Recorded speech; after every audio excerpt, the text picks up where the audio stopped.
Como enfrentar as fake news? Até pouco tempo atrás, era fácil distinguir o que era uma comunicação privada de uma comunicação no espaço público. Uma carta ou uma chamada telefônica, por exemplo, eram comunicações privadas entre pessoas com leis que protegiam sua privacidade. Uma locução ou imagem no rádio e na televisão, um discurso para uma audiência ou um folheto distribuído nas ruas eram manifestações no espaço público e, portanto, sujeitas às leis que protegem pessoas e instituições contra a calúnia, injúria ou difamação. O mundo virtual, seja pelas redes sociais ou pelos serviços de mensagens, criou um novo ambiente onde as fronteiras entre o público e o privado deixaram de existir. Uma mensagem por um aplicativo enviado a milhares de pessoas ou uma postagem nas redes sociais deixa de ser uma comunicação pessoal para se transformar numa intervenção no espaço público. As mídias sociais se tornaram um sistema de comunicação colonizado por produtores profissionais de mensagens que, escudados no anonimato, deturpam intencionalmente os fatos com as chamadas fake news. Além da deturpação dos fatos, as fake news englobam informações falsas e ofensas pessoais. Elas manipulam os preconceitos das pessoas, reforçando estereótipos e a polarização destrutiva do espaço público. Como enfrentar as fake news? Qual é o papel do Estado e das empresas? Para discutir este tema, convidamos o senador Alessandro Vieira, autor da Lei de Fake News em debate no Congresso, e o advogado Marcel Leonardi, advogado especialista em direito na internet.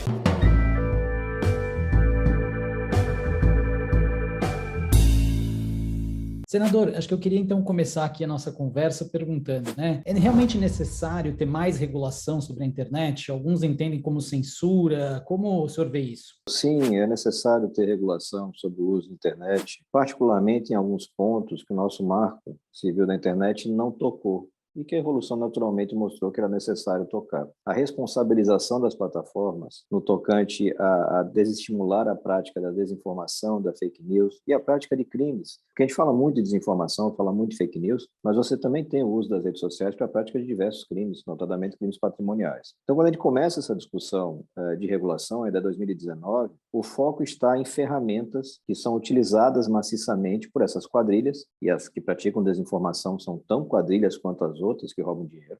As quadrilhas usam ferramentas específicas para fazer com que aquela rede social, enfim, aquele portal seja utilizado como um veículo para cometimento de crime. Basicamente, ele conseguiu, no texto que foi aprovado no Senado, restringir a discussão a esses pontos, com enorme resistência das plataformas, que não queriam ter nenhum tipo de regulação. Mas, essencialmente, o que a gente faz é desestimular contas inautênticas, robôs não identificados, patrocínio não identificado, um comportamento inautêntico, aquelas redes de robôs que você tem articuladas, cobrar transparência das plataformas no tocante ao seu serviço de moderação e alguma coisa referente ali a serviço de mensageria, apenas porque o serviço de mensageria, e a gente não pode fugir dessa realidade, vem sendo transformado em uma rede social tipo mural. O que era uma troca privada de mensagens, hoje por conta, seja das funcionalidades próprias, como é o caso do Telegram, seja por conta de patches que você vai anexando ali a outros que não têm essa funcionalidade, você transforma aquela rede social que seria privada em uma ferramenta tipo mural, comunicação de massa, e com propriedades de invulnerabilidade, de sigilo, que são incompatíveis com a comunicação de massa.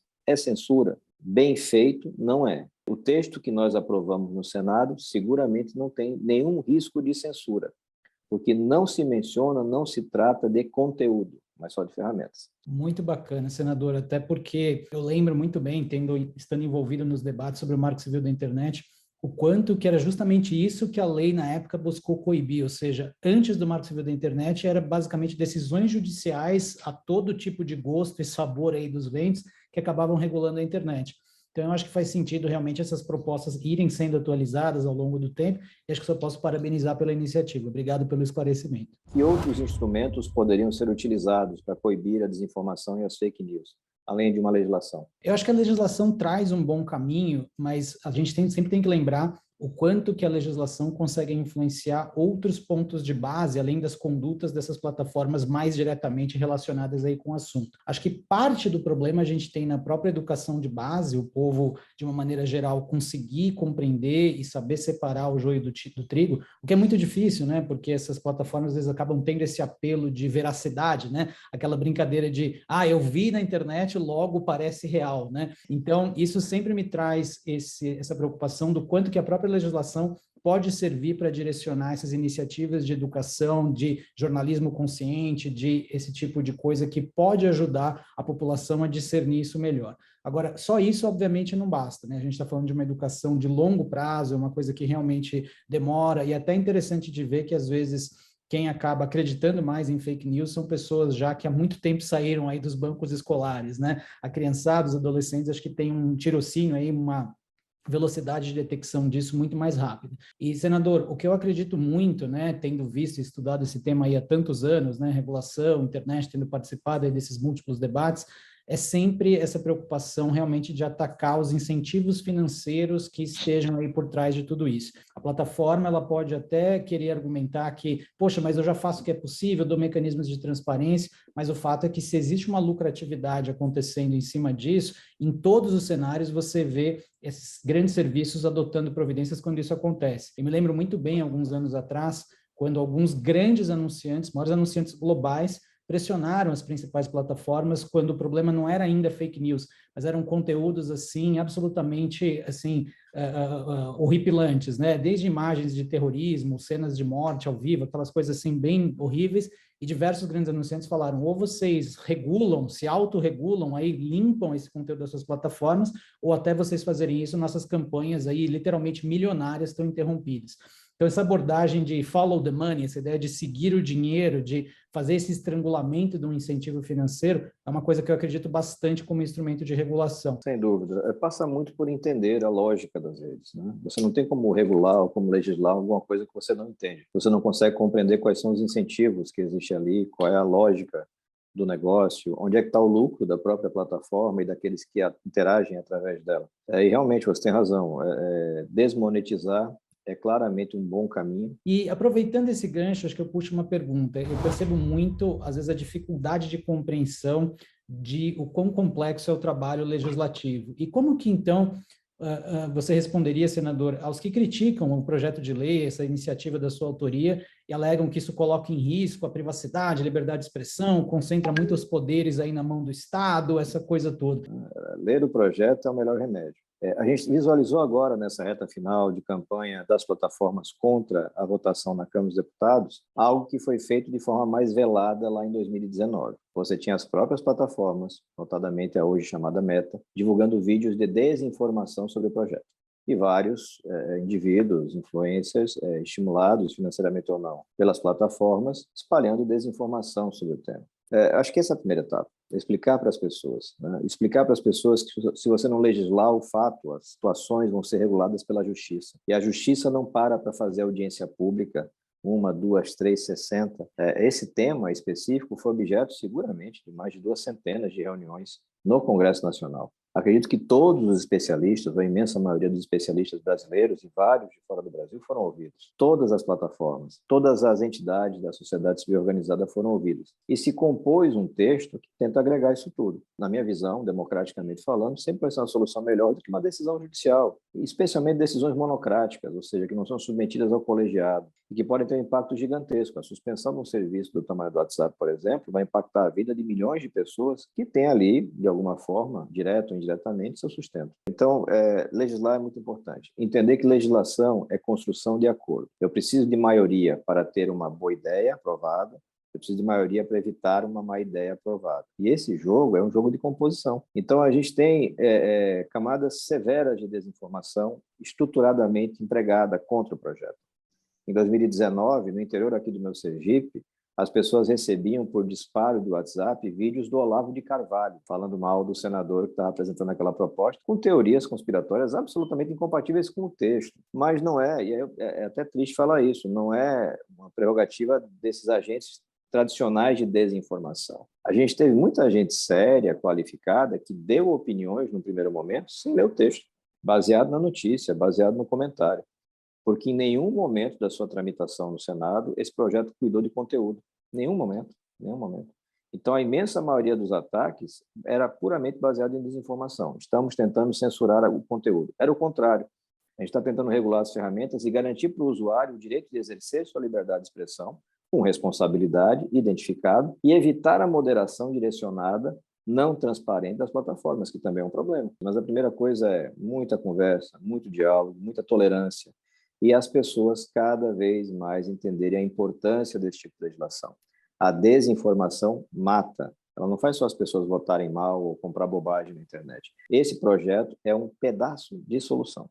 Uma coisa que é interessante é que, às vezes, esse antagonismo vem um pouco da falta de compreensão, principalmente do pessoal, às vezes, da área jurídica, da onde eu venho, inclusive, de achar que o legislativo é o judiciário, né? Que você precisa se opor à ideia, que você precisa derrotar o projeto, que você precisa destruir o opositor, quando, na verdade, está muito mais próximo de uma arbitragem, de uma composição amistosa. Sim. É justamente essa construção toda que precisa ser feita de entender quais são os pontos comuns, o que vai ter divergência e, eventualmente, vai a plenário, vai à votação e o que quer que seja. Você concorda que as redes sociais, os aplicativos de mensagem não devem permitir contas inautênticas ou contas automatizadas não identificadas? A lei brasileira, ela obviamente reconhece a possibilidade de você usar pseudônimos, de você eventualmente não estar identificado no sentido eu falar online por trás de um apelido e não necessariamente por meio do meu Marcel Leonardo, eu plenamente identificado. Mas tem muita gente que confunde o uso de pseudônimo com anonimização. E todo mundo usa pseudônimos online, até para proteger a própria privacidade, o que não significa que essa pessoa seja impossível de ser identificada, né? Os respectivos provedores, sejam de conexão, seja de aplicação, vão ter os cadastros que funcionam. Então, como o objetivo é justamente esse, puxa, eu quero evitar que fontes absolutamente não identificáveis, né, possam aí ficar disparando informações, ainda mais esse modelo automatizado, eu acho que isso é uma coisa que, às vezes, se a gente até der um passo atrás, vai ver o quão óbvio é que isso não deve ser tolerado.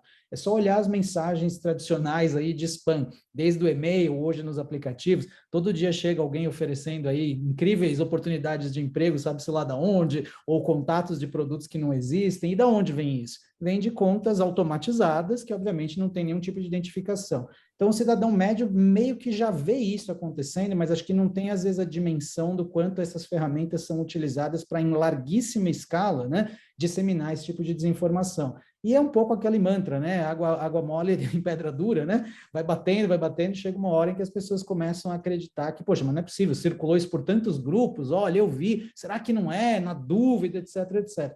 Então, acho que um primeiro passo é justamente isso. Olha, poxa, existe um sinal claro de uso indevido aí, automatizado aí de serviços que não tem como rastrear, não tem de onde vir. Acho que a grande dificuldade, senador, é que medidas técnicas que de fato existem para impedir isso e separar o automatizado identificado, por exemplo, uma empresa que queira fazer aí uma grande iniciativa de marketing, que vai empregar ferramentas automatizadas, ou mesmo um chatbot normal, versus o não identificado. Então, pode ser que às vezes exista um pouco de ruído nesse aspecto, mas onde que eu traço a linha, cadê os aspectos técnicos? Mas como a gente sempre sabe, isso é uma questão de ponderação e não de proibir aquela coisa, né? Então, acho que aqui é uma iniciativa super positiva. Sobre as contas inautênticas, acho que aí existe sempre essa preocupação, e acho que o pessoal na época trouxe esses argumentos, né, para o Senado e tudo mais, o quanto que o inautêntico não poderia, por exemplo, pegar um humorista, uma sátira, uma coisa assim, para dizer, poxa, mas é uma pessoa fazendo isso. Mas, ao mesmo tempo, de novo, acho que falta um pouco de bom senso. Ninguém associaria a ideia de inautêntico quando você está justamente demonstrando aquela paródia, aquela piada, aquela coisa assim. Isso não se confunde com se querer passar por alguém, coisas desse tipo, que, de novo, aí você entra no campo do estelionato, da falsidade ideológica, de N outros cenários. Então, eu sou favorável a essas iniciativas e a minha única preocupação é o quão implementáveis elas são do ponto de vista técnico. Como o projeto se direciona para essas grandes plataformas, esses grandes players, a gente sabe que tecnologia e desenvolvimento eles conseguem ter. Então, é muito mais uma questão de querer versus conseguir, né? Então, acho que a gente entra um pouco nesse debate. Uma coisa que eu acho super importante é reforçar isso, né? Que às vezes as pessoas imaginam que o pseudônimo ele é proibido, e nunca foi essa a intenção do projeto. Acho que as pessoas confundem, quando bate o olho em não identificado, imagina que automaticamente todo mundo agora tem que apresentar RG e CPF para usar a internet e aplicativo, e não é disso que a gente está falando. A gente está falando de identificabilidade, né? A possibilidade de alguém eventualmente vir a ser identificado, localizado para responder pelos seus atos, e se isso não pode acontecer, que a conta então não seja utilizada. responsabilizada. Acho que só uma questão de, acho que, como você mesmo disse, né, o pessoal ler e entender o projeto versus, né, fazer o drama em cima do que não compreenderam. É a primeira etapa, ler e entender. A gente, inclusive, fez questão, e o texto final que saiu do Senado veio expressamente, esclarecendo que isso não é aplicável a pseudônimos, a sátiras, a matérias de cunho artístico, não é nada disso que a gente quer fazer. Acho que, para aquele que teve boa fé e boa vontade, isso ficou bastante claro. E é importante entender, aí, sob o ponto de vista jurídico, é uma derivação natural do que está na Constituição, né? Todo mundo tem liberdade de expressão, mas é vedado o anonimato, justamente para que aquela pessoa que, supostamente usando liberdade de expressão, comete crimes, ela possa ser responsabilizada. Da forma como está a arquitetura hoje, isso muitas vezes é inviável. E a gente tem que encontrar uma construção que seja harmoniosa, que seja virtuosa. Senador, a gente sabe que o Marco Civil da Internet já traz regras sobre a isenção de responsabilidade das plataformas relativas a esse conteúdo que os usuários publicam. E sempre tem um questionamento muito grande, em que medida em que esse regime de responsabilidade faz sentido, se ele deveria ser revisto, se deveria ter um rol maior de exceções, e como que, acho que você, o Senado, essas iniciativas casam aí com esse projeto? Como que isso tem sido visto, essa questão da responsabilização da plataforma em si pelo conteúdo? Eu acho que isso passa, Marcelo, e você acompanha isso muito de perto, numa compreensão dessa mudança da visão que nós temos sobre as plataformas. A gente já ultrapassou a fase romântica de entender a internet como absolutamente neutra, e ela sendo neutra, não há por que responsabilizar a plataforma, porque ela neutra apenas recebe e repassa conteúdos. Não é o que acontece de verdade. Na verdade, você tem uma série de mecanismos de impulsionamento que dão maior ou menor visibilidade a um conteúdo de acordo com o seu engajamento ou de acordo com o patrocínio que é empregado para divulgar aquele conteúdo. Então, na medida em que isso acontece, você naturalmente há de convir que nós temos uma responsabilidade da plataforma. Ela não é mais neutra com relação àquele conteúdo. Ela incentiva e difunde a produção de determinados conteúdos. E, infelizmente, muitos deles são conteúdos desinformativos. Isso tem que ser tratado. Com relação à questão do trabalho da Câmara, e eu já falei um pouco sobre isso, mas tento, claro, manter a elegância e o respeito pela outra Casa Legislativa, ao agregar uma série de instrumentos, institutos, você aumentou a complexidade do projeto de uma forma astronômica. Vou citar 2 pontos básicos, né? A remuneração do trabalho jornalístico profissional, né?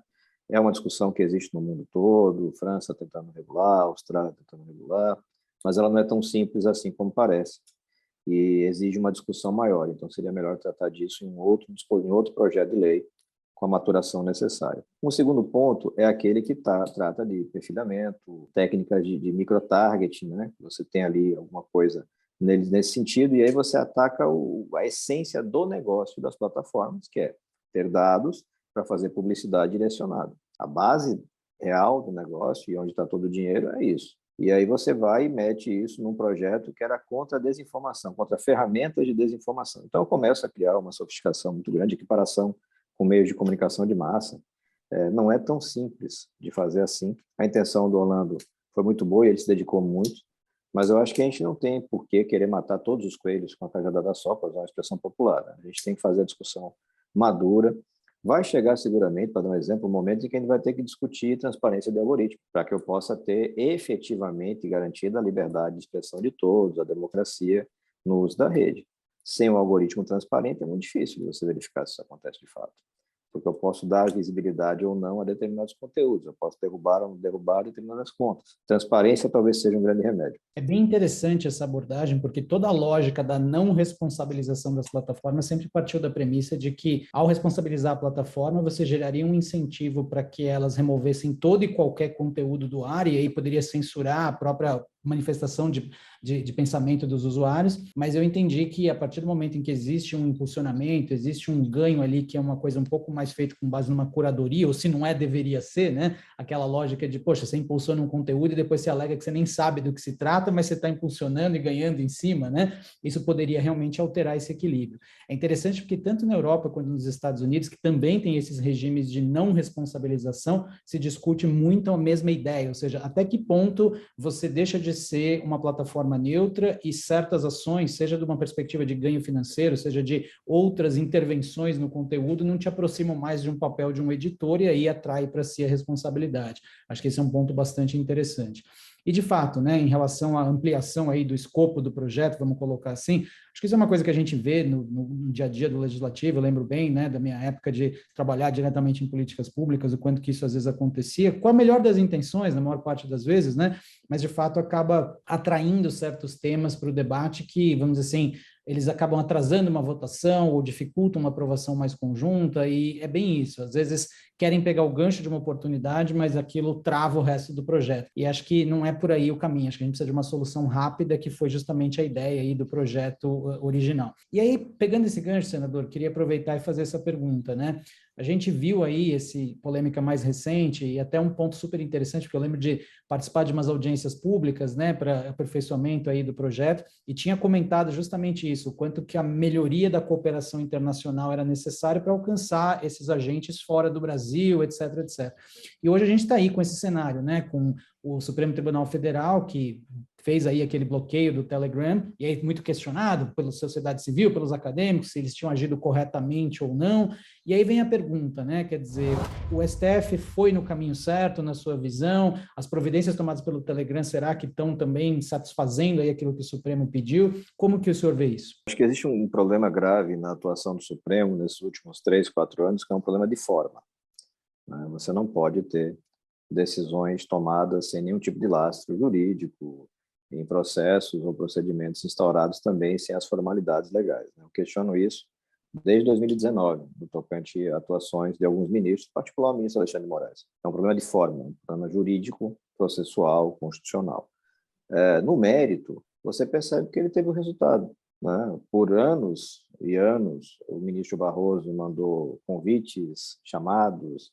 Eu acho que ele só não jogou aquele papelzinho na garrafa, mas as outras coisas todas ele tentou, com relação a ter uma resposta do Telegram.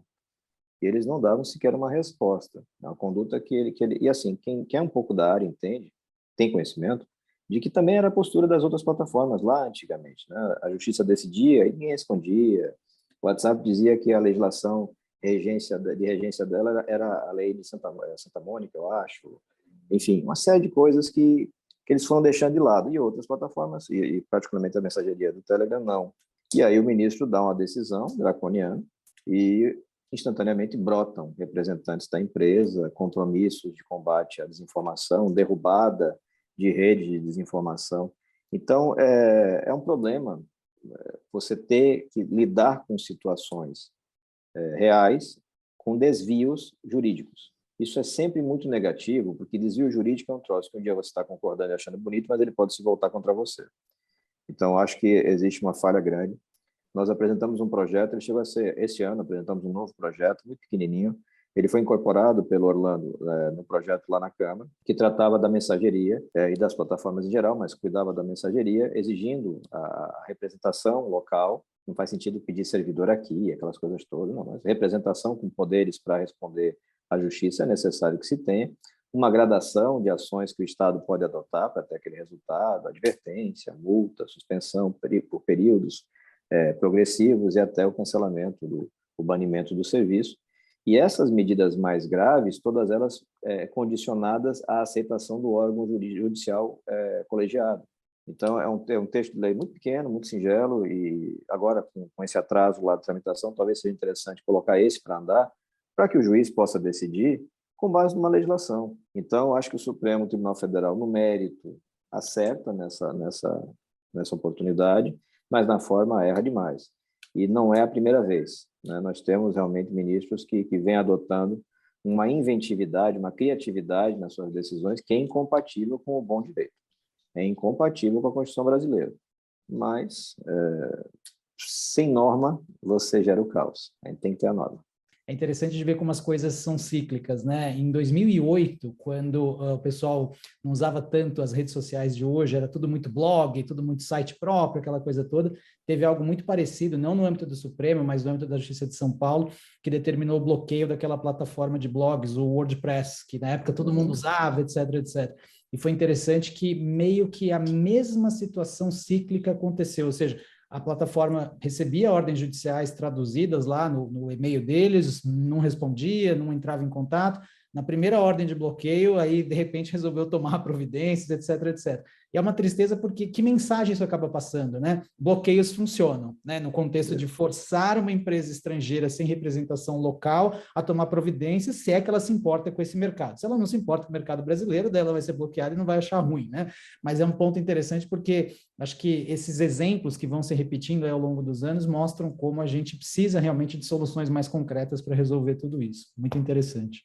Qual a sua opinião, Marcelo, sobre essa proposta dos aplicativos de mensagens oferecerem aos usuários a possibilidade de aceitar ou não a inclusão em grupos de mensagens e listas de transmissão? A coisa interessante é como que isso não já foi projetado, né, desde o início nesses aplicativos, né, porque sempre foi uma coisa meio intrusiva, né, essa ideia de você magicamente ser inserido ali num grupo e de repente passar a receber as mensagens, eventualmente você começa a estar incluído e fica ali sujeito a uma série de coisas, né. É bem diferente de uma mensagem comercial, por exemplo, que pode ser um produto de seu interesse, alguma coisa que é normal, né, alguém abre um negócio novo, fala, olha, agora existe aqui a pizzaria no seu bairro, agora existe tal coisa, aí você recebe aquela mensagem, fala, poxa, não quero opt-out e tal. Outra coisa é você magicamente aí aparecer num grupo de discussão em que os demais participantes já têm acesso ao seu número de telefone, mesmo que não sejam seus contatos, né? E tudo isso vai. Então, é claro que, de certa maneira, não é nem a questão de oferecer a possibilidade, né? A gente fala muito em tecnologia de informação da importância dos defaults, né? O quanto que a maioria dos usuários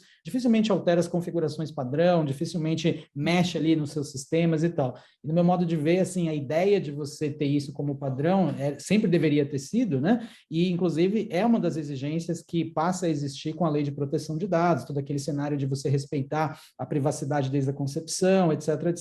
Então, assim, eu não diria nem que é uma proposta, né? É quase que um dever de agora, vamos dizer assim, tentar projetar os seus sistemas, os seus serviços para que eles funcionem dessa maneira. Sem dúvida, né? Passa pela proteção. Você não pode jogar todo esse ônus de cuidado no usuário, né? Você tem que ter a plataforma, enfim, o serviço de mensageria ativo nesse processo de proteção do usuário e de garantir uma experiência de uso que seja saudável. Então, acho que é sim uma excelente iniciativa.